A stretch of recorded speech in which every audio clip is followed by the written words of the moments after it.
Hi, it's Jamie with UK Extension, and we're talking about one of my favorite vegetables. I'm standing in our demonstration garden in a patch of beautiful sweet corn.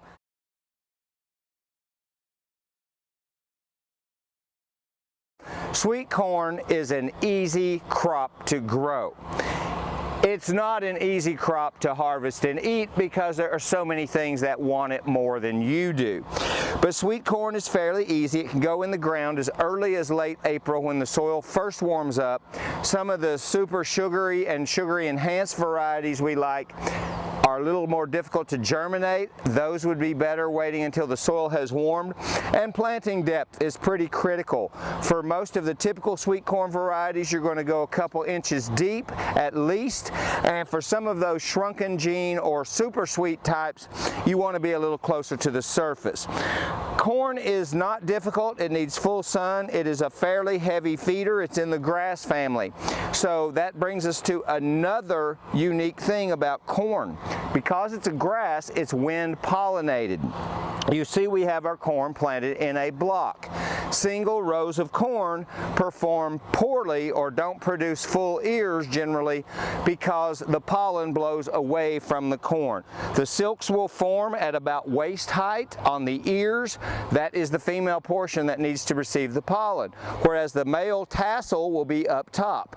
The wind carries those heavy pollen grains down to the silks. If you have a single row and the wind is blowing across it, you're missing all your pollination. So instead of a 100-foot row, you might have 10-foot rows for better pollination. If you're not getting complete rows and filled ears, it's likely a pollination issue.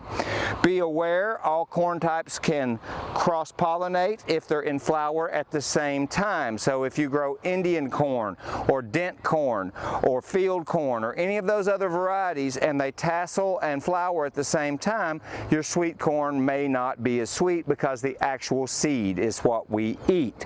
So sweet corn, easy to grow. It can be grown several times during the summer. The bug pressure gets worse the later you plant, so the early crop is generally desirable. It's typically not worth starting with transplants, but put seeds directly into the ground for corn unless you're after that very early farmer's market, commercial sales. If you're trying to be the first person to market, you can get it in from transplants. And some of our local growers do that, but home gardeners, you're better just planting in the ground. The biggest issue, you're going to have a few earworms and things. They're not terribly problematic if your corn is growing well.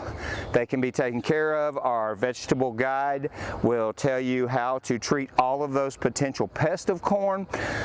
Let's talk about the real issue. It's not the bugs that are going to wipe you out. It's the birds, the deer, and the raccoons.